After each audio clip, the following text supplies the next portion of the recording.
light striking, it's coming down like Zeus's thunder. Hello YouTube, this is Deathart and welcome to Eating the Bagel. It is an amazing game I just discovered recently. In the game, your goal is to eat a bagel. It's time to make a bagel. So let's do just that. Whoa there, champ. Settle down. It's not quite that easy. First you gotta get the damn thing. Retrieve the bagel from the plastic sleeve from name brand bagels. Don't you need to remove the windy thing keeping the sleeve closed first? Probably. There's a process to this, Haas. So I need to unravel the twist tie to facilitate bagel access. Holy shit!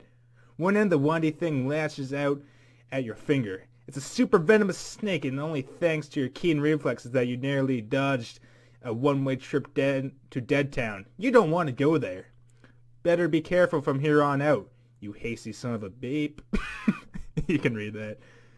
Beat the windy venomous snake thing with your shoe. Yeah, that's a good option. If I were to be hit by a snake, I would use my shoe.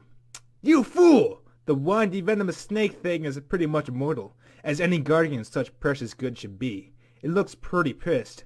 Better think fast. Let's beat the venomous snake with my shoe again. You give the snake a good walloping against the counter with your shoe because you're just that defiant and stubborn for no good reason. It's still clinging, but somehow it's still not obvious to you that this is a really dumb idea. You look at the snake's health bar and check your progress, only realize, look at that, its HP is currently an invincible of 250. You make a mental note to listen to the super omniscient narrator from now on, not waste any more of everyone's time. Beat the man, Julie! No! Why not? Yes! Stop being contrary and do the flute thing.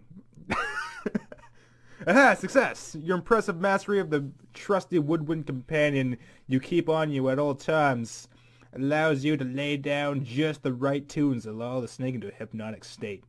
The snake then slicks off to its sacred perch and hits the counter with a soft thud.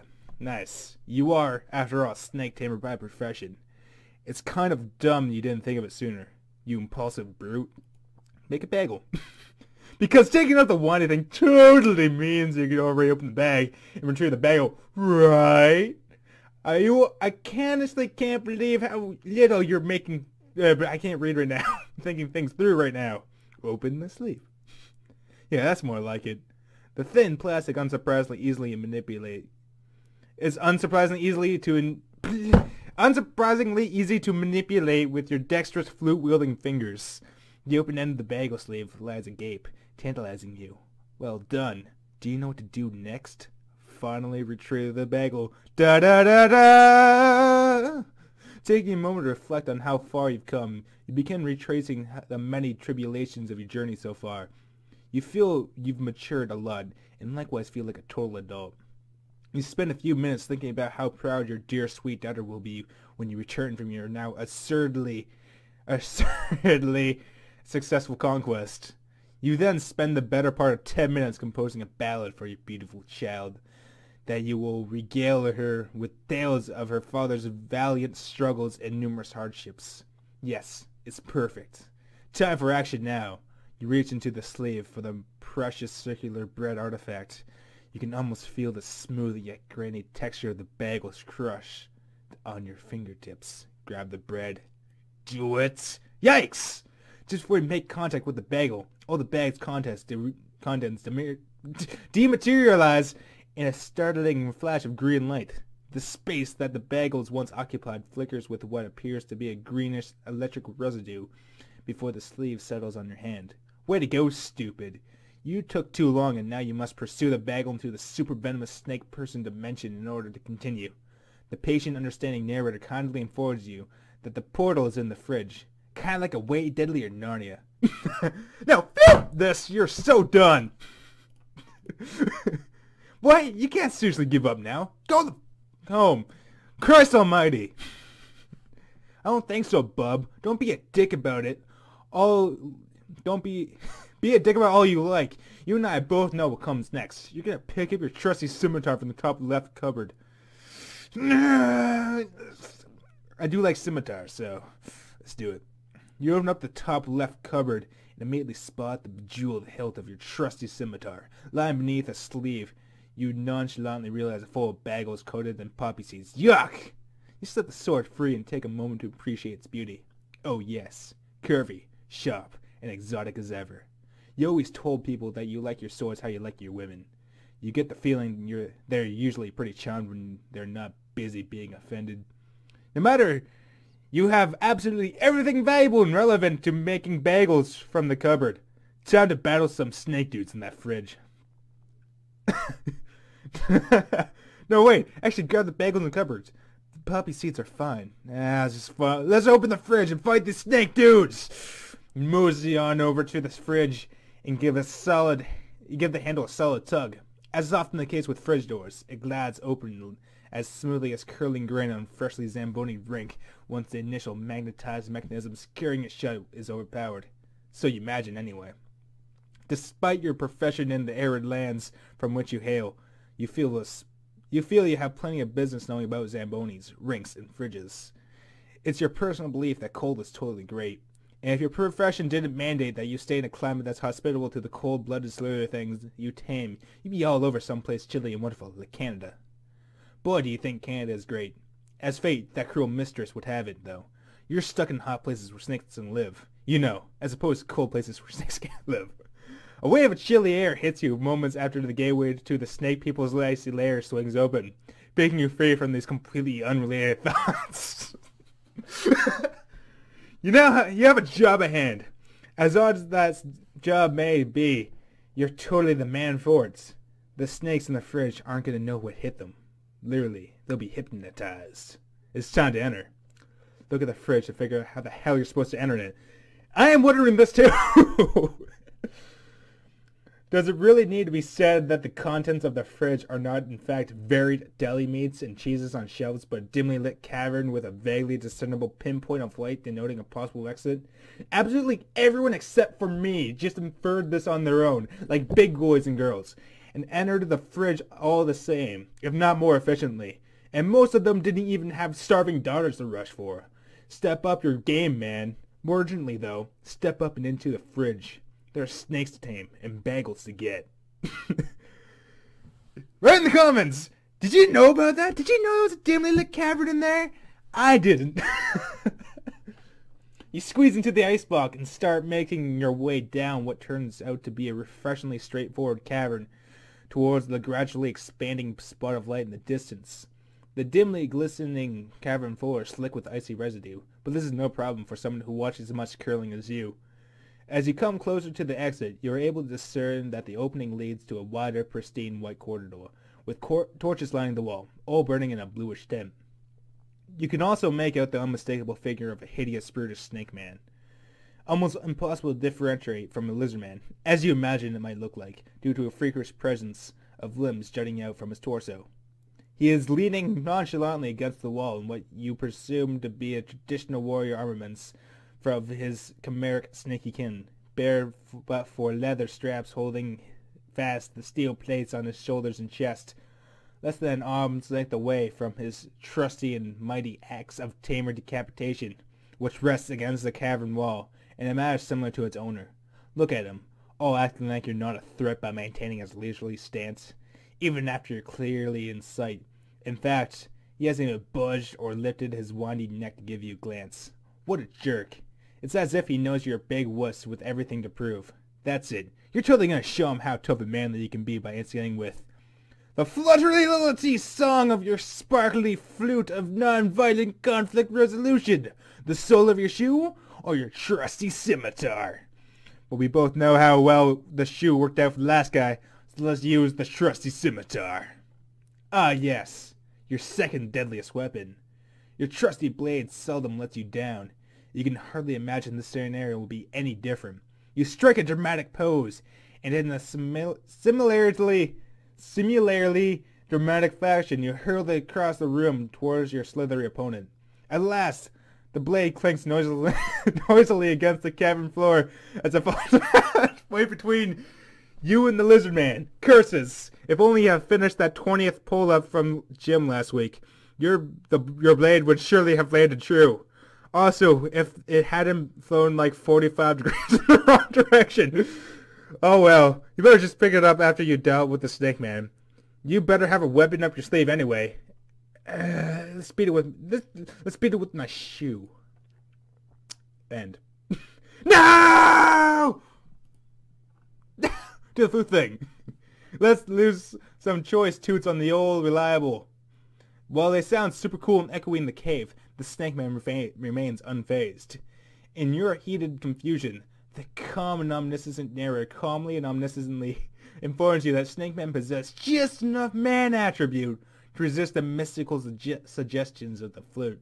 It'd be like playing a flute for the big, burly, angry human man, expecting him to do what you wanted. Unless what you wanted was for him to kick your butt.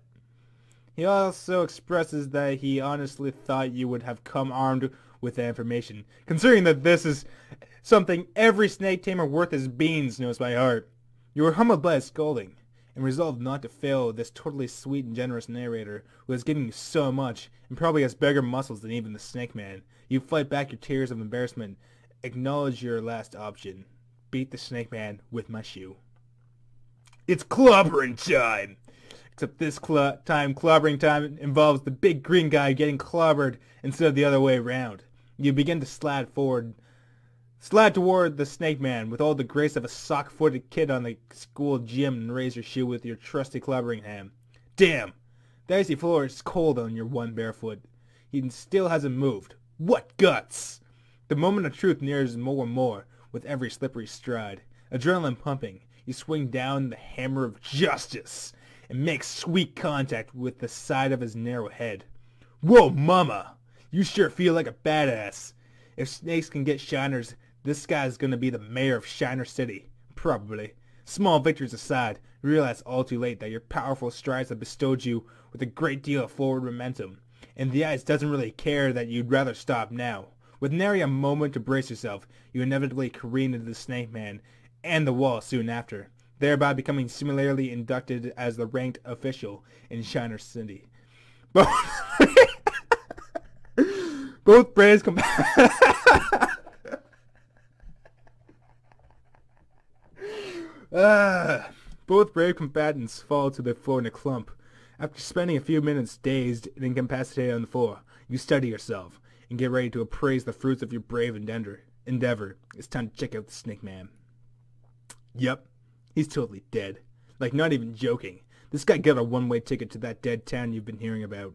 Despite confirmation from the narrator, you stubbornly check the snake's pulse or whatever someone might do to double confirm the snake is dead.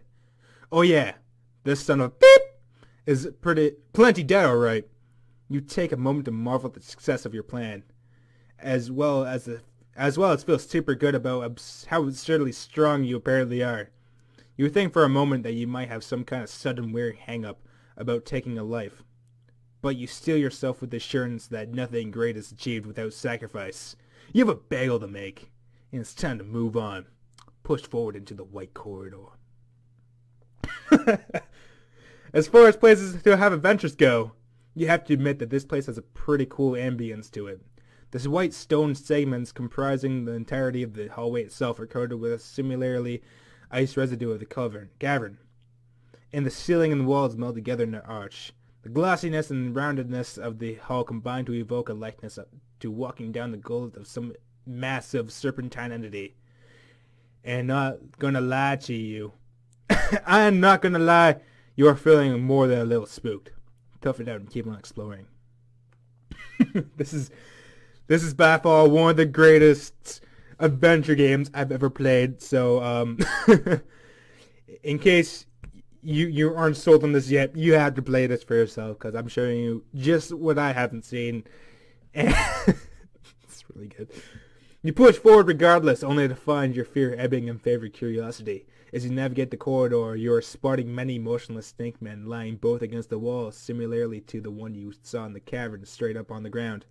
After repeated pokes and prods, your extensive testing confirms that these bad snaky dudes are probably dead as well. While you had planned to get these guys before they knew what hit them, it seems you inadvertently got them before you knew either. Man, I'm amazing! You stand in this spooky corridor with immense mystery before you. But there's simply no plausible solution you can come up with. It's possibly all this chilly cold that is disrupting your deductive flow. Sorry, I haven't seen this either. Such chilliness and frustration leaves you feeling very defeated, such that you want to curl up in a ball and go dormant like the snakes you take.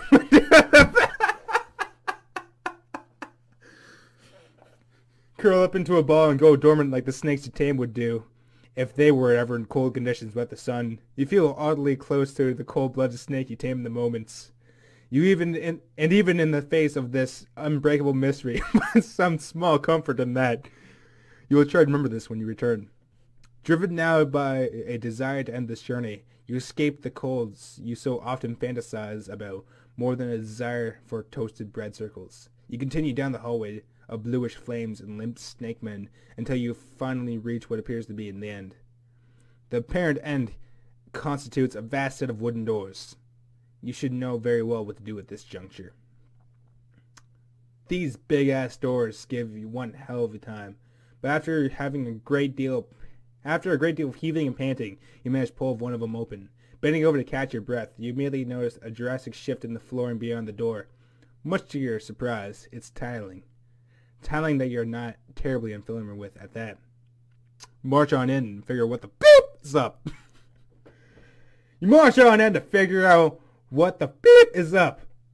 A wave of warmth from the new room washes over you, but you barely get a moment to appreciate it before your senses get lost in your newfound confusion.